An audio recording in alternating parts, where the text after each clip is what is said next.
Love is what all humans seek, not enlightenment or no self. Cool. Das ist cool.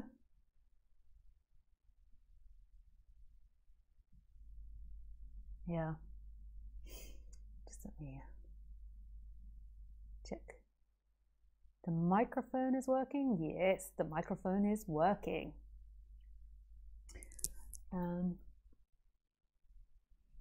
Yeah, just turn it up a little bit.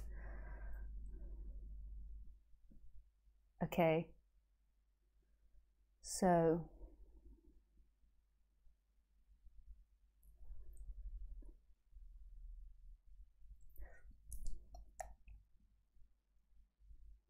love is what we seek.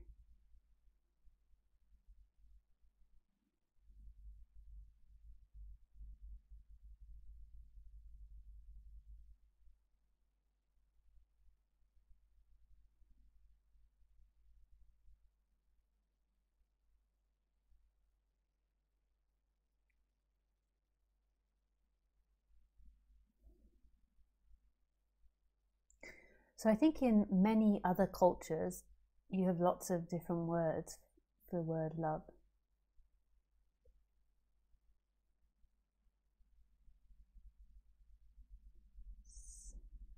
I don't speak any other languages really, so I can't really tell you that in your language. But in English, we only really have love. And that love can refer to many things, like I love my work, I love my parents, I'm in love with my partner, I love the way this jumper feels, I love digging holes,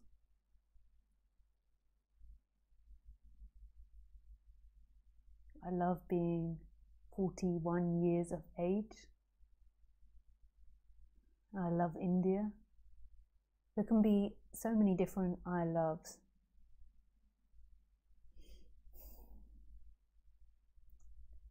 And then we can also use love as our sense of being, as our sense of this is, of life.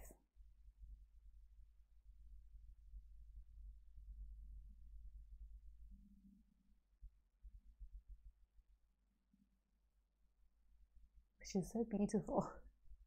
Makes me want to cry.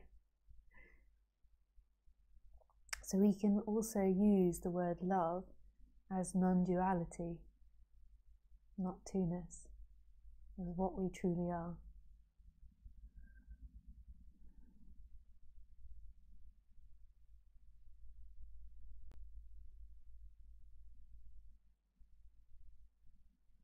And that is so beautiful.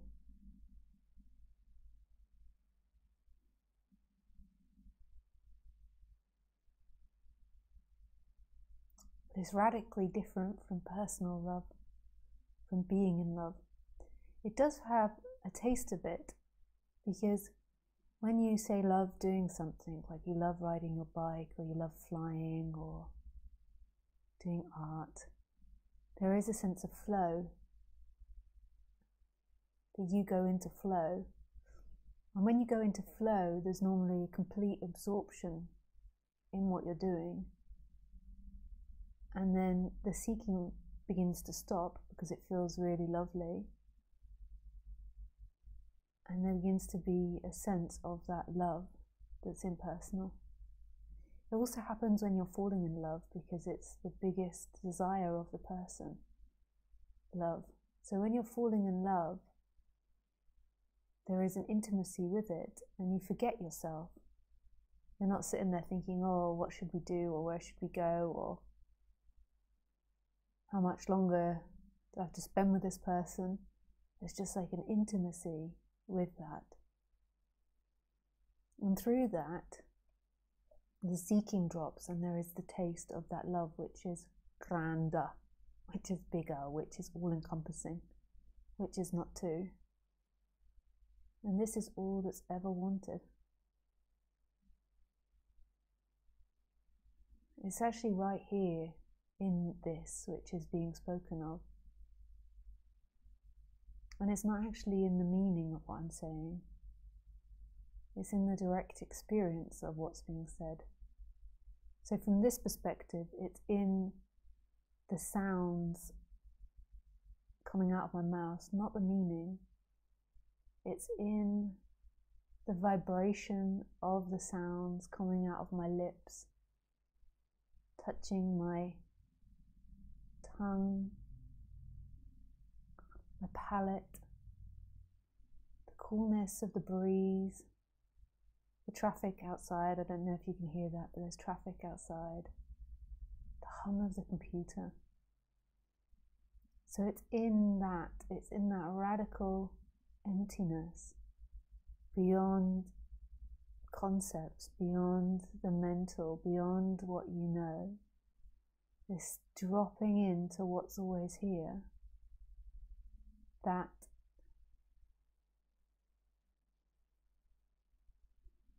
love that you seek.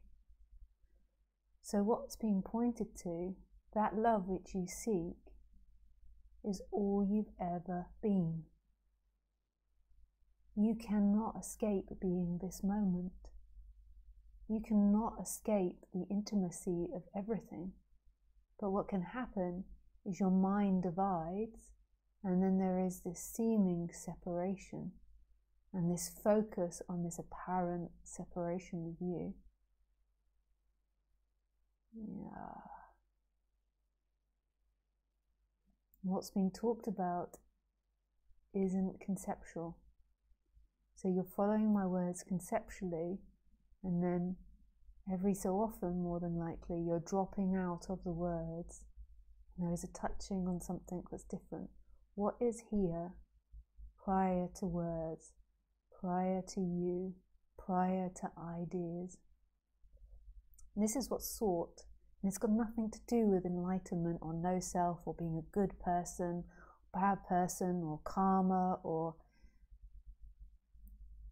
prostrations, or meditation, or doing or not doing, or money or wealth, or superiority or ego. It's got nothing to do with that.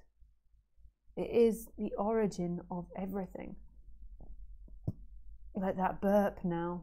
I'm sorry, some people will find that offensive. I get told it's offensive. But it's actually in the intimacy of the air rising, the burp, the coming out of the burp. It's in the intimacy of that. It's in the intimacy of what you are, which is always present, which is always here. I'm not speaking about you being present, but I'm not opposed to the idea of you putting your attention in attention, or your attention in that sense of being. But know that that feeling of you doing it is only a feeling of you doing it. There's not actually somebody doing, or all of that is conceptual. You doing, you not doing, you getting, you not getting is conceptual. There is just the momentum to do that, and then that is done. When that is done, there is a relaxing the person, a popping of the person to an extent. And then there is the possibility that something else can be heard. But I'm not giving any guarantees. That could be nonsense. I don't know in the end. All I know, all I'm an expert in is this moment, and this moment is beyond concept, it's beyond intellect, it's beyond anything time-bound. It's just arising right here, this beautiful present moment, and it's not about this way of teaching or that way of teaching, or no self, or there is a self, or doing or not doing.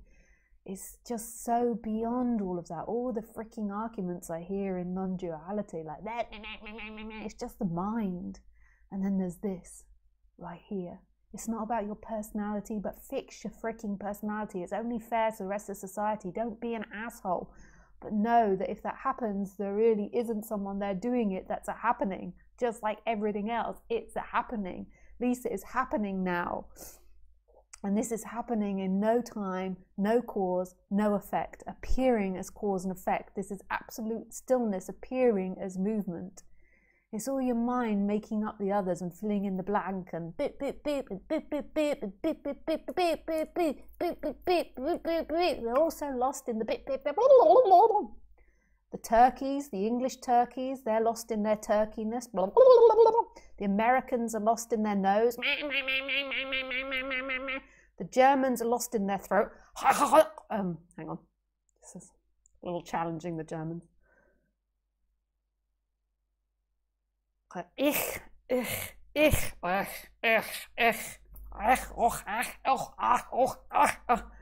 French are lost in the back of their throat and their stomachs.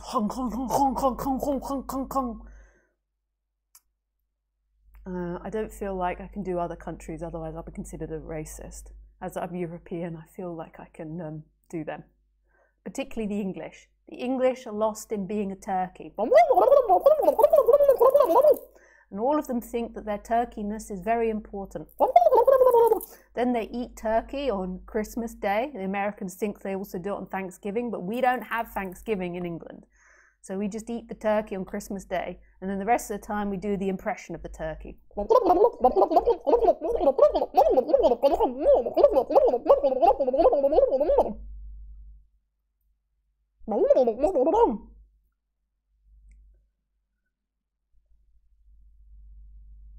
You're so convinced that that has some meaning, but where does it come from? Where does it come from? Get out of the way. The ego is always getting in the way. The person, the sense of self, the seeking your self-importance, like I'm so important, my pleasure, my pleasure, my pleasure, my pleasure. Ooh, ooh, ooh, ooh, ooh, ooh. Got to find my pleasure. It just doesn't matter. Nothing freaking matters. It just orgasmically arising out of nothing, just here, and then the person starts claiming, yes, nothing matters, and they take it into turkey land. Nothing matters. They start preaching, yes, that's the truth, nothing matters, and no, that's not what's being talked about. It's beyond the words.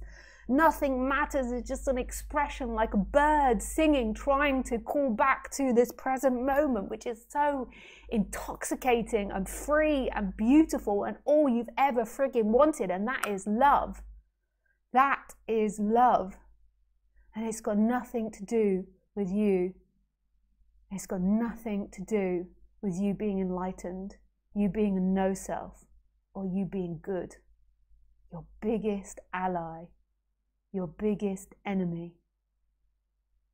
I am a good person. This will be the fool's tightrope. It really will. I must be a good person. I must achieve this. I must get somewhere. You, I. Where does it come from? Where does that come from? Where? What is happening now? Really examine what is happening right now, and you'll realize nothing is happening. Nothing, no thing, not one thing, non-duality. Love, life, love is life. I mean, it's heaven. When you look at it non-personally, it's like this orgasmic thing. In the appearance of time, everything is growing out of everything. Everything is all other things. And in this moment, everything comes from no place, no thing, stillness, absolute emptiness, emptiness, emptiness, emptiness. And I'm not talking about an intellectual thing. This is an energetic shift from being separate to not being separate. And it's not something you can imagine. It's not something you can talk about. It's really like, oh my effing God, what? I never imagined it like that. It's not words. It's not describable. It's not in description. In fact, everything that I say is so pathetic in comparison to it. It's like a speck of dust dancing in a massive beam of light.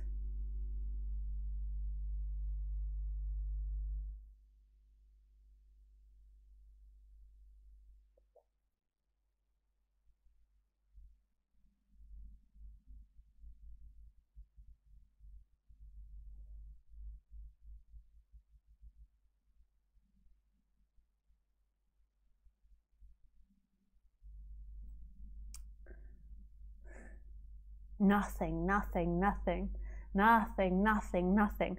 The person, the seeking energy is like, that's the impression of someone trying to hold on to something, always trying to hold on to the past and the future. Me, I exist. I exist. I must exist. Who must exist? Who is experiencing right now? Who is living this life? The idea that it's you is an illusion. It's such a big mistake. You is a character, a phenomena appearing in this in order to socialize and to participate in our complex society, which needs characters in order to interact. Otherwise you can't interact with the other. It's part of our like complex society. And then there is this phenomena arising in people where they believe my character, which I play in order to survive in this society, is me. But how can it be you when prior to your character beginning as a baby, there was life, there was this. Even prior to being a baby, there was life, but you can't remember that because there's no brain. But you must have images or memories of some sort prior to you becoming a character. And how can you be this character? Because it's always evolving and changing. It's always changing. You're rich, you're poor, you're nice, you're not. You're good, you're bad. You're bonkers, you're not. You're happy, you're not. You're successful, you're not. You're pretty, you're ugly.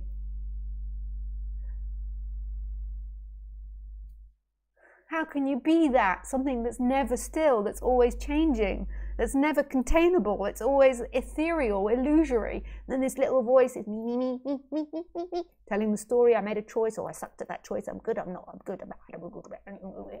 Off it goes. Getting distracted, getting lost in its phone, but like, I'm good and bad, I'm good and bad, I'm good and bad, I'm good and bad. It's mostly about good and bad, I can assure you that. Are you good or are you bad? You're stuck in that like that toddler age where your mother and your father are trying to teach you what's good and bad. You got stuck in it. I'm a good and bad, I'm a good and bad, good and bad, good bad, good bad, good bad, good bad. Khaleesi does not care unless it's treats. Thankfully, she doesn't care unless I'm going to give her treats. She's making an appearance today. But you might not see her because she might have disappeared into the bed. I did give it away, looking in her direction a little.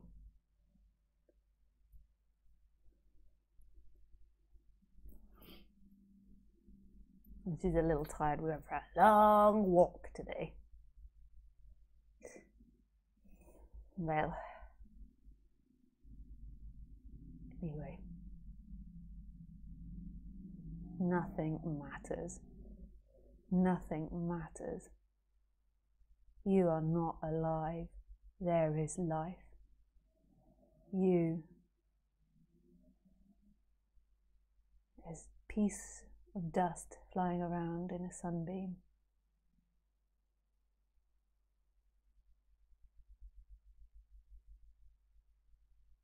Don't even know what that means. It just came out.